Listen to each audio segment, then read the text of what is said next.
Hey everyone, Kyle once again, and welcome back to the next movie review, and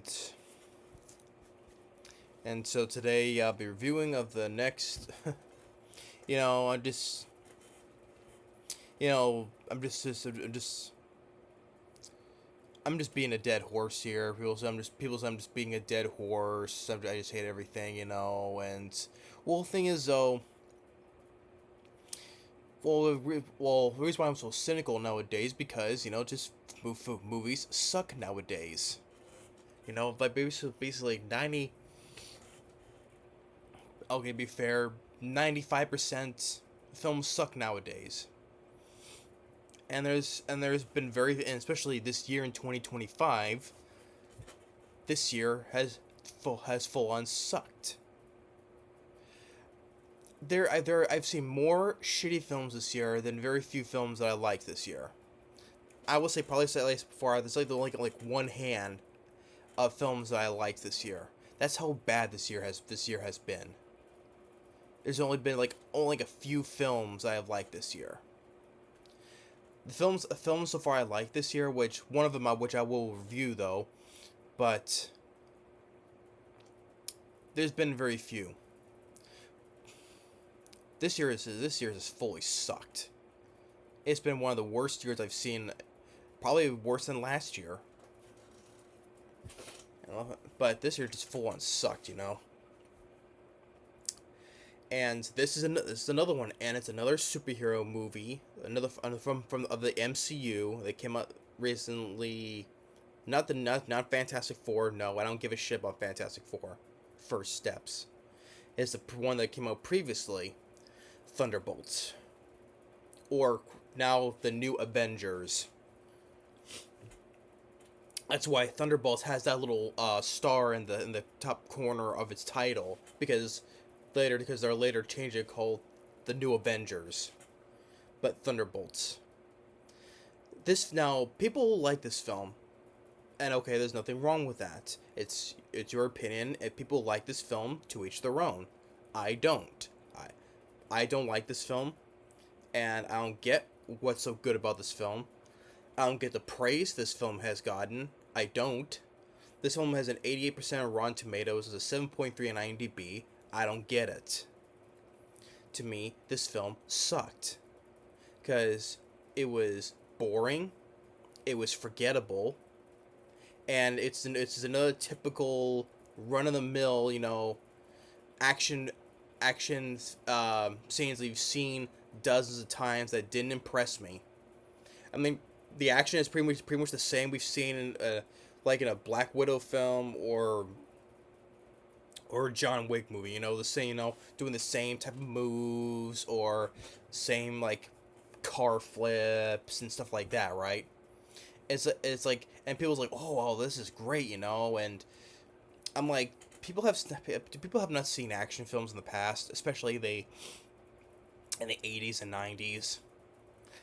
People have seen films like Broken Arrow, or Under Siege 2, or or or fun action like uh, Big Trouble in Little China. But those I can watch to have fun with. Those are actions I maybe it's me. Maybe I'm just getting old. You know, maybe I'm just being old fashioned here. Yeah, I'm 34, but yeah, but I think I'm just getting old, right? Yeah, because those type of movies are those are kind of action films that I love watching. Maybe it's just me. Maybe I'm just old fashioned. But what action in this film impressed me? There's only a few action scenes as well. I mean, we see Bucky. He he takes a Humvee and he flips it. He uses one of those things and makes the limousine flip over. That's pretty much what he does, and that's pretty much the only thing is, well, he beats up a few people, and that's pretty much about it. Then he ends up getting his ass kicked. Yeah, then the rest of when they get in, they beat a few people, and they try fighting Sentry, and then they get their asses kicked. A little bit at the beginning where they're in the underground place, but that's pretty much about it. It's like there's really not much action that happens, and if it was, it didn't impress me. To me, it's just like typical by the numbers action scenes that we've seen dozens of times. So I'm good to praise. Oh well, this is great. I'm like, what? What's so great about this? And this film cost $180 million. That, first of all, I think that's a freaking ripoff, because when I watched the film, this film does not look like it cost $180 million. Where did the money go? Where this film looked like it cost $180 million? I mean, oh, Captain America: Brave New World, that cost 180 million. No, bullshit, there isn't, because of all the reshoots and all the marketing and everything else. That film did Brave New World did not like cost 180 million. It cost like 200 or so more, And that film didn't do well either. And yeah, and Marvel has not been doing that well either, except Deadpool and Wolverine, that made $1 billion. But I said this a time and time again about Deadpool and Wolverine, because the reason why the film worked, I'll say it again, the reason why the film worked because fans wanted Hugh Jackman and Ryan Reynolds a full-on Deadpool Wolverine movie, and their chemistry in that film worked. That's why that film worked. Here, I don't buy the chemistry between any of these people. I don't give a shit about Yelena, who was Natasha's other Black Widow, Scarlett Johansson's sister. I don't give a shit about Yelena. I don't give a shit about Black Widow. Does anyone remember not Black Widow, Ghost? Does anyone remember and give a shit about Ghost from Ant-Man and the Wasp? That was the second one that was forgettable. Does anyone care? David Harbour, I'm sorry, he's once again he's playing Greg Garden. He's being a goof, and at this point I just don't give a shit about David Harbour. I mean, his Hellboy film was horrible. I don't care about Stranger Things. I think it's an overrated show. The only film I think he was worth a shit in was Violent Night, as Santa Claus. That's pretty much the only thing I think he was worth a shit in. He was good in that. I look forward to just hope how Violent Night 2 goes when it comes out. But as Red Guardian, he's still a goof. That's what he is. Taskmaster, I knew she was gonna die in this, because you can tell from how little she was in the trailers. In the scene where they're fighting in the underground, you only saw her for like 2 scenes in both trailers, and you knew she was gonna die, and then you just knew that she besides those 2 scenes, you don't see her throughout the trailers, besides those 2 quick scenes, and how very little, and how in the official poster with all the characters, how far she was so in the background, like you barely see her in the background, like right here on this side. That goes to shows how much of a rat's ass people gave a shit about Taskmaster, and I knew she was gonna die, and she was in it for about she fights Wyatt Russell and Yelena and Ghost for about 2 minutes, and then she dies. She gets shot in the head. That's how much of a rat's ass people give a shit about, or the people who made the film give a shit about Taskmaster. Yeah, it's the same actors who came back from Black Widow. Who cares? I don't give a shit about Taskmaster, and she dies, which I knew that she would. From the trailers and the poster, yeah. Wyatt Russell as once again as John Walker. They shit on his character still. They still do. Because he was like the best part in that Falcon Winter Soldier TV show, because he was interesting and I felt sorry for his character. Wyatt Russell was the best part of that, and he did a good job though, because at least I felt sorry for his character, because because in this film, not only do they still shit on his character, but they made him a goof now, and also in a kind of an asshole in a way, because the asshole part is like, well, after they met Bob, after the incinerator happened, right?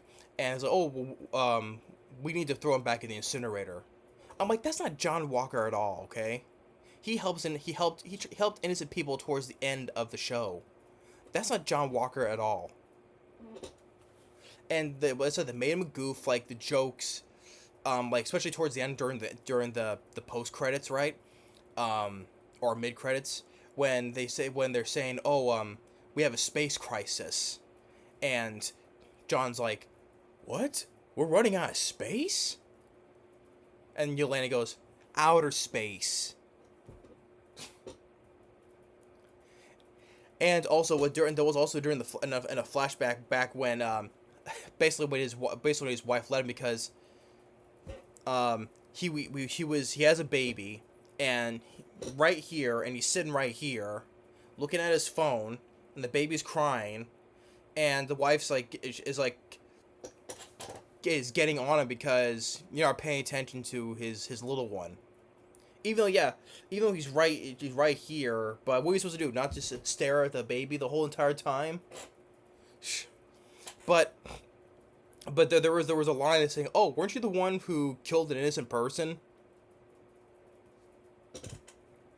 Oh, you mean the person who killed his partner and also helped kill other innocent people and blew up buildings? Yeah, once again, sympathetic to terrorist. If you're a terrorist who killed innocent people and blew up buildings and let alone killed John Walker's partner, yeah, he's an innocent person. So he's the victim. And that's why I was like, that's why I say they're terrorists, okay? And that's why I hate Sam Wilson in that. He's like, "Oh, they're not terrorists." Yes, they are. They're murderers. And John Walker was well in his right to do that. Yeah, oh, he killed with a shield. He killed his partner, and he was a murderer, okay? As I said. So they still shit on his character on that, and then they end up making a goof, and then almost an asshole away. So, I mean, Wyatt Russell, I like Wyatt Russell, but he does what he can, but they made his character, like I said, a goof now, and it's still shitting on his character.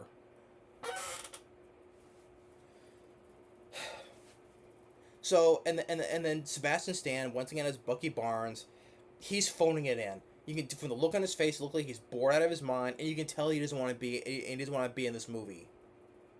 You know, he's played this character since 2011 from the first Captain America movie. You know, and then also with his character now, and all of a sudden he's a congressman. I'm like, how does a person who, yes, I know at the time he was brainwashed by Hydra, I know, but from being a top assassin who's killed people, and I know brainwashed by Hydra, but I'm saying going from that to being a congressman. Yeah, he helped his best friend Captain America, yeah, but still, how does he go from being a congressman now? I don't know, but yeah, but Sebastian Stan looks like he's bored, and he looks like he doesn't want to be there. I mean, come on. I mean, there's a scene where he's at home and he takes his freaking metal arm out of a damn dishwasher. Jeez. And Julia Louis-Dreyfus. I mean, what do we know about her character? She's been working behind the scenes. We see her pop up from some of the TV shows like Falcon Winter Soldier, a little bit Hawkeye, or at the end of Black Widow, the movie, where she tried pitting Yelena against Clint, Hawkeye, thinking that he killed her sister. She pops up in Black Panther 2. What is her role in this? I still don't know. Okay? But if someone please tell me what is her role, because her recurring character has been so useless. I have no idea what she does. She recruits John Walker, and what else? And now here she's supposed to be like this version of Amanda Waller from Suicide Squad. This is supposed to be like, and they're trying to be like their Marvel version of Suicide Squad. You know, as I hate to admit it though, I'd rather watch the first Suicide Squad. As much of a hot mess that film was, but at least I can watch it for Will Smith and Margot Robbie. But I don't like the first Suicide Squad, but I'd rather watch that instead than this. As much as and I'm saying it with a straight face, seriously. But the second Suicide Squad, I would still watch over this because at least the second one I thought was more fun. I still enjoyed the second Suicide Squad film because I thought the cast was better. I think Idris Elba was good. Even once again, Margot Robbie.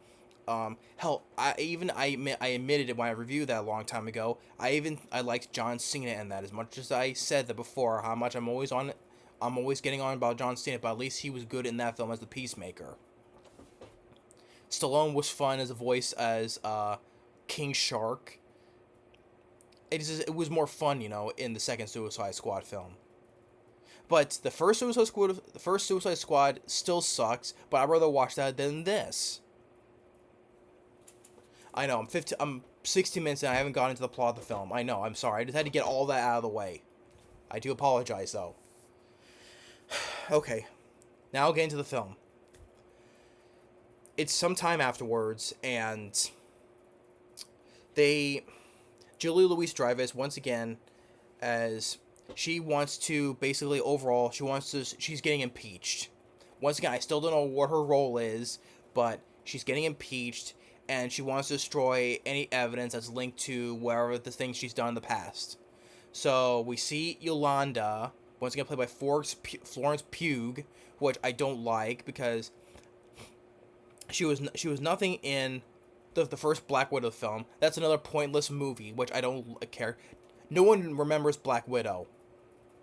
Because it's filler the movie. It's nothing about a filler movie that leads... It's absolutely pointless because it doesn't matter because Scarlett Johansson still dies. So that film was pointless. But she was in that and I didn't give a shit about her either. Let alone, and let alone with her, I don't like Midsommar. That's one of the most overrated excuses for a horror film I've seen in a long time. She was in that. I hated her in that film. I hate Midsommar. Every time I see Florence Pugh, it takes me back to that horrendous Midsommar movie. But at least I will admit she does have like 2 good scenes. I'll give to Florence Pugh when she's talking to Bob, about his issues, and also when towards the end when David Harbour is talking to her. I'll give Florence Pugh that. I think she had a decent bit of drama to her character with those 2 scenes there. So I'll give Florence Pugh that, okay? You think I'm always so negative, I give her credit to those 2 scenes. As a positive, okay? If I want to give any positives, I'll give it to her. I'll give it to Florence Pugh as Yelena for those 2 scenes with Bob and with David Harbour, Red Guardian. But anyway, she's like, we see her. Which is another thing, I'm tired of seeing all these totally over 100-pound women always overpowering men and taking them down so easily. Oh, she's a trained assassin. It's like that with that even smaller woman from Captain America: Brave New World who was a Black Widow and took down all those people when she's like, when they're like twice her size. I'm sorry, I don't buy that. I don't buy these 100-pound women taking these big guys down that easily. I don't buy that. But anyway, she's at this lab and she escapes. She goes to see her dad, Red Guardian, and then we see her. She gets this call. She gets a call from Julie Louis-Dreyfus, and she goes to this place, and John Walker is there, and Ghost, and then Taskmaster as well. They fight, and then for like a minute fight, Taskmaster is shot and dies, which I already knew that she would. And then Bob comes out of a crate or whatever, he comes box, whatever. He has amnesia, and Bob is played by aka the Sentry, is played by Louis Pullman, who is the son of actor Bill Pullman. And to me, Louis Pullman, he was the best part of the movie. He was the best part of the movie as Bob, the Sentry. I liked his acting because it felt natural. he just like flowed with his acting. I would say that's why I say it's naturally the best way to put it. Because how the way like dealing with his issues and not remembering stuff, and just how Bob has a lot of problems in his head. I liked how the way he was acting, his acting was. So, but Louis Pullman, he did a good job. He was the best part of the movie. And so, after that, then Julie Louis-Dreyfus wants to destroy all the evidence, including them. So they tried to the incinerator, but they managed to get out, and that's when John Walker says, "Oh, let's just throw him back in the incinerator." I'm like, that's not John Walker at all, okay? And so they have to find another way to get out. So there's this shaft, and they have to climb together by holding each other back to back while climbing, climbing up all the way up there. And it's a good that's a good portion of the movie where they're still stuck in this building and climbing their way up. It's a good portion of the movie. And Bob has a sneeze, and when he sneezes, they all fall. So, but eventually they do get out, and I guess when they touch Bob, they see the flashbacks of their past.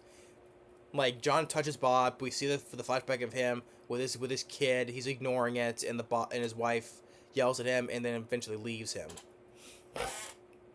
And then with Yolanda, we see this flashback back when she was a kid, when she was training as an assassin with this girl who's supposed to be your friend, and then she was a target, to help become the assassin, where you have to make hard decisions to kill people. And they're in the middle of the woods. So, and so as they're fighting, they're being more of the army people, and as they get out there, Bob says, "Here, I'll be a distraction while you guys get out." He does this out of his own goodwill. So they shoot at him, but it turns out he is bulletproof. Because because like I said, he was another test subject that Julie Louise was experimenting on. And so he's bulletproof. He starts flying up, but then he ends up crashing back down. And when they thought when Yolanda and others thought he was dead, she was kind of like barely showing any emotion. I mean, Florence Pugh in this film, she is basically the same facial expression this whole time, like this. If you look at her in the official poster, her face, that's pretty much that's pretty much her expression the whole entire time of the movie. If you look at the poster, that's pretty much her facial expression pretty much for most of the entire movie. Expressionless. I mean, you're allowed to have emotions, don't you,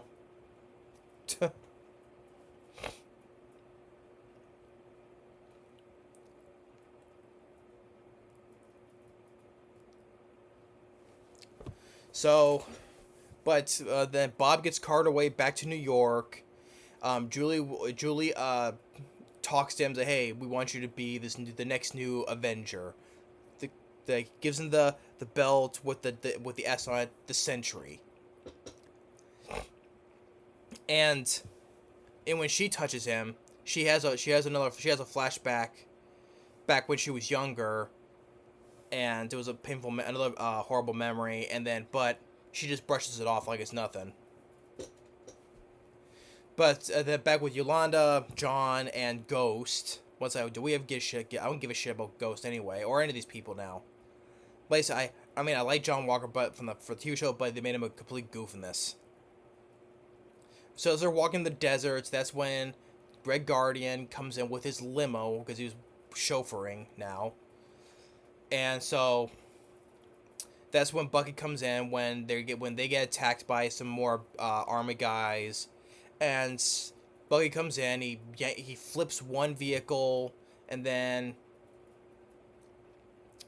Yolanda shoots, and they actually played music in the limo, which makes it look like it's a freaking one of those pimp cars, but it's a limo. But Bucky shoots the limo, flips it over, and ties them up and says, "Hey, you're coming with me. I need your help," which they do anyway. And so then they get back to New York. They get to the Avengers Tower, which there was originally Stark's from the first Avengers movie. It's the same tower, but now it's under new management. So they get to the tower, and they drive in. They beat some people, about 30 seconds, and then it's where they get to Julie Louis-Dreyfus, and that's when they let me introduce to you who's the new Avenger this century.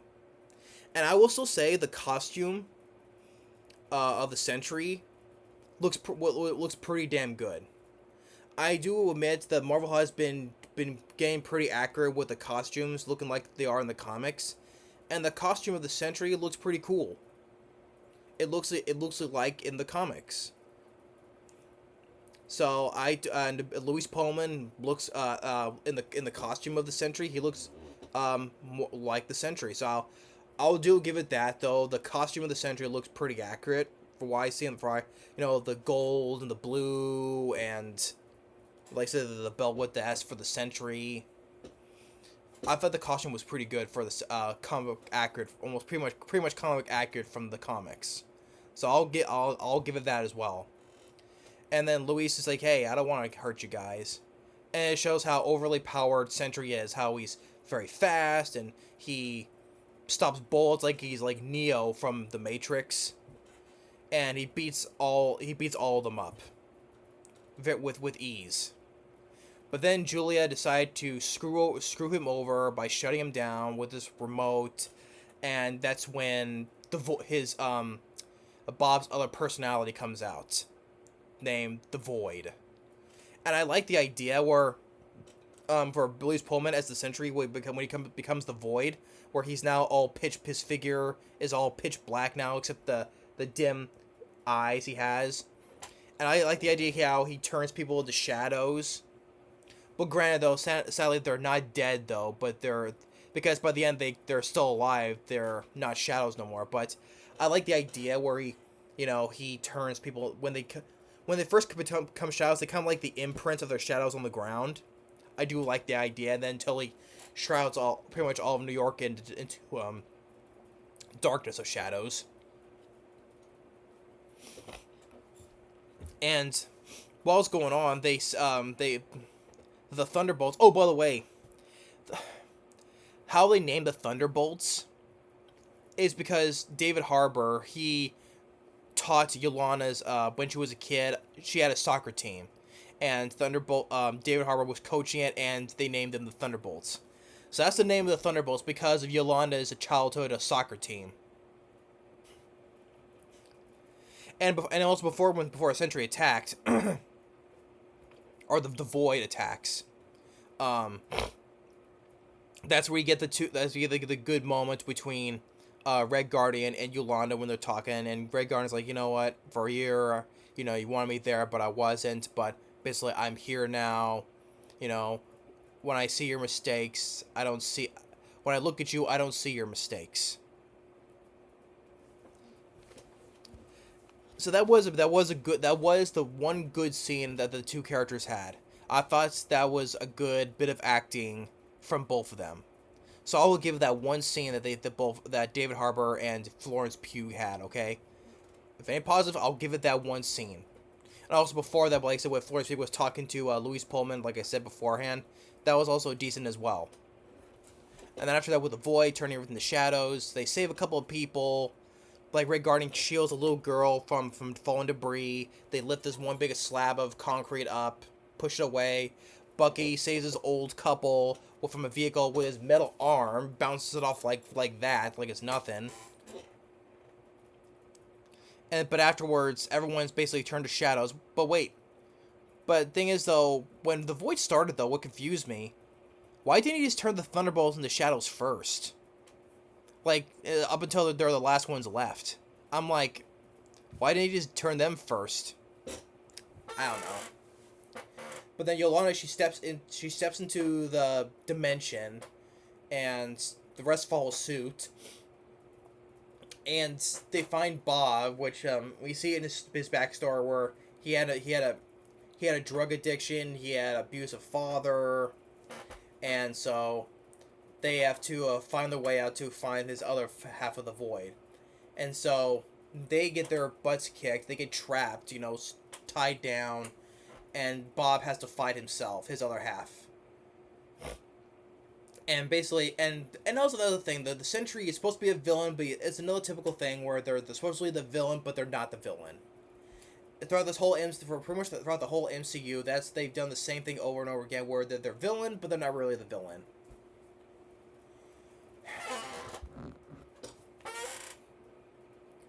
And so he overcomes his other half, and it ends with them having a big group hug, like in therapy.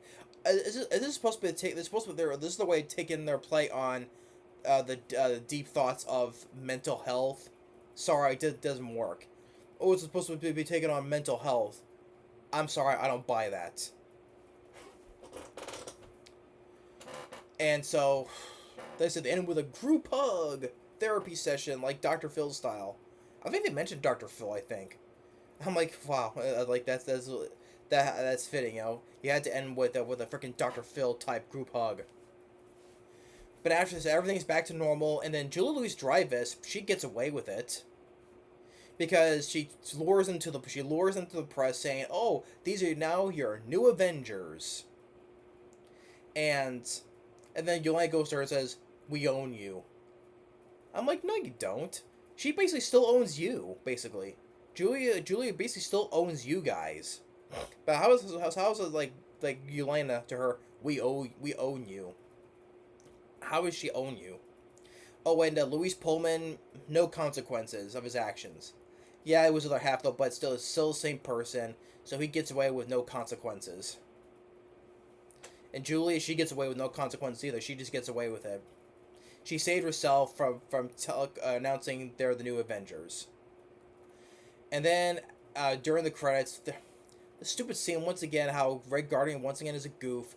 We hear Starship song, Nothing's Gonna Stop Us, like it was playing in the trailer. No, nothing's gonna stop us now.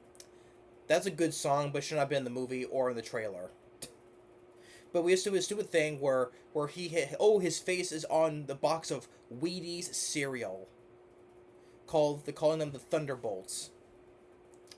So we have him about putting his face on a box of Wheaties cereal. And then after the credits, now they're running the new Avengers Tower, and for some reason Bucky is being sued by Sam Wilson, Anthony Mackie. I'm like, because we're taking the name Avengers. I'm like, so I thought Bucky and Sam, they were like, as friends, we're supposed to be close friends. But yet for some and potentially after Bucky's cameo in Captain America, Brave New World, and now Sam is suing him for taking the name Avengers. I have no idea. I don't get it. And that's where they say it, and that's where but David Harbour's like, oh, it's a new, we're the new Avengers with a Z.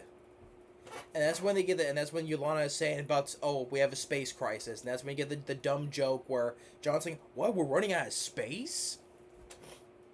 She meant outer space. And they all look at the screen, and that's where the ship, they see a spaceship coming in, and it's, with the number 4, it's the Fantastic Four. Which originally I thought, because after seeing, yes, I did see Fantastic Four First Steps. That's for a whole nother video. But I will say this though, originally I thought when we saw the Fantastic Four ship, I thought because they came to the sacred timeline, which is the main thing of the MCU is Earth 616, right? The sacred timeline. I thought when they came here, because their world got destroyed, or they failed to save it, or they made the sacrifice and saved their world by leaving their world. I thought it was one of those two. It turns out it's not. It turns out it's not. So now I'm thinking, okay, so they're coming to this world now because of dealing with Doctor Doom now. Because of Doctor Doom. Either now, by watching that, but them coming to this world now I'm thinking, Doctor Doom somehow made it to this world, and then and the Fantastic Four followed him. And yes, about the end credits, about Fantastic Four with Doctor Doom's appearance. So that's basically the reason. Or, here's now a new thing, either Doctor Doom destroyed their world, and they followed them into this world now.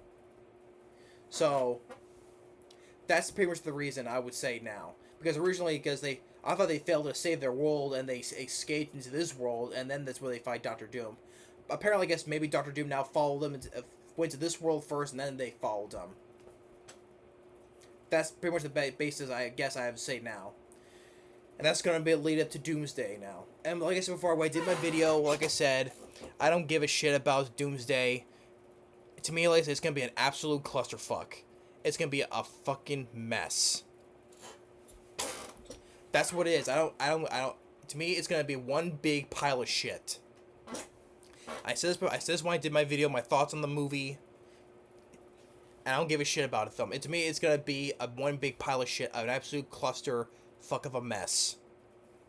Like I said, with so many characters thrown in, like I said, you can just go back to that video. I already said my thoughts on it. But here, this film sucked. Okay? I don't give a shit about the characters. You know, as a John Walker, they made him a complete goof, and they still shit on his character.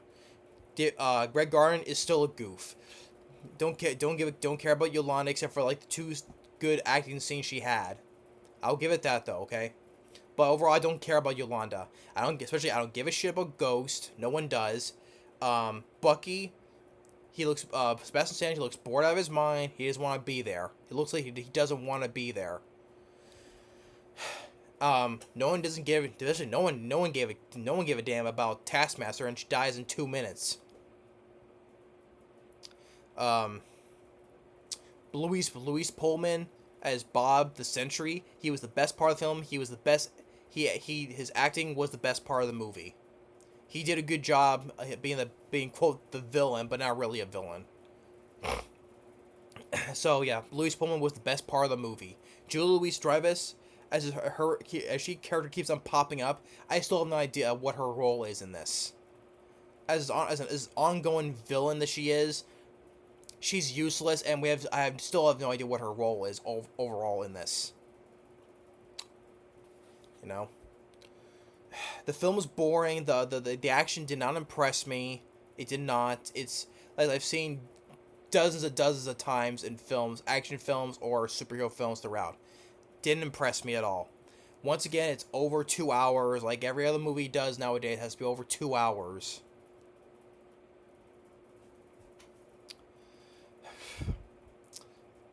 I mean, this film cost $180 million. Where does this film cost $180 million? I have no idea. If it costs like $100 million, maybe. A little less than that, maybe. Maybe $90 million or $80 million. Maybe that's going a bit of a stretch though, but around there. But $180 million, where? And then there's a reason why this film underperformed the box office. It did. Worldwide, 180-some million. It was supposed to make like 425 million to break even. Didn't do that. Because people, I think it's because it's not just me saying it. It's the numbers. People are feeling the fatigue of superhero movies. It is. Ant-Man 3 Quantumanium didn't do well. The Marvels was their biggest flop. The Marvels was the MCU's biggest bomb. This film didn't do well. Captain America: Brave New World didn't do well. Black Widow didn't do well. What else? I mean, all their TV shows sucked. Including the latest one, Ironheart. I saw the first episode, it was stupid. All their TV shows sucked. And like I said, the only two ones that made money was Guardians of the Galaxy Volume 3 and Deadpool Wolverine. Those are pretty much the only two films of the past few years made money. Eternals sucked. Yeah, that's another one. So boring, it was snooze fest. Did anyone give a shit about Shang-Chi? No. Shang-Chi sucked, and wasn't that big of a hit either. Oh yeah, and Doctor Doom. Yeah, Doctor Doom and the Multiverse of Madness, that made money. I completely forgot about them. It made close to $1 billion. It made 955 million worldwide. I forgot about that film. That's how forgettable that film was too. But that made money too. Sad to say. It made close to $1 billion. So yeah. Yeah. Then Thor: Love and Thunder It wasn't $1 billion hit. It wasn't. But still made some money, I would say. But they're not making the $1 billion movies like they used to, except for Deadpool Wolverine. The only one that's gonna make $1 billion right now is gonna be the next Avengers movie. That's it. I mean, Fantastic Four is not. It's still, I know it just came out though, but just like it's not gonna be it's not gonna be $1 billion movie. It's not. And like before, even the new Superman movie is not being that much of a hit either. I mean, from the latest I saw, it's still making less than Zack Snyder's Man of Steel was. I mean, all this hype about this new Superman movie, because James Gunn's directing it, it's still, from the last I saw the numbers, it still is making much less than Zack Snyder's 2013's Man of Steel. I mean, the proof is in the numbers. People are seeing, not just me, but it's superhero fatigue. I'm just saying. People are just getting burned down on superhero films. Why people are not liking any of these TV shows? Because people are getting sick and tired of superhero films. That's why I keep saying, the whole superhero genre needs to take a long ass, like a 10-year break. Don't make anything that's superhero related. No TV shows, no movies, nothing until for the next 10 or so years. Go away for 10 years and then come back, and then people will probably be interested again. You know, I can't miss you unless you go away. So yeah, but yeah, I know that's another. I'm going off tangent again, but you know what? This film shows it's why this film did not do well, and it shows why. Even despite the praise the film got from critics. If people like the film, that's fine. It's your opinion. I'm not here to change your opinion. If you like the film, totally fine. But in my opinion, it sucked. It was boring, forgettable, and this came out May 2nd. Okay, okay. By May 2nd next year, will anyone remember this movie? I'm just asking a simple question. By May 2nd of next year, will people remember this movie? I won't. The only thing I'll remember by is from this video, because I'll probably forget everything about this by the time this year comes around, by the time it comes around again, the next year.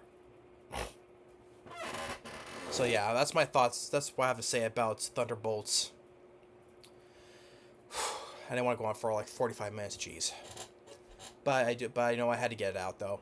But yeah, Thunderbolts sucked, and I'll never see this film again. So thanks for watching. Stay tuned for more, and we'll see you next time. Later.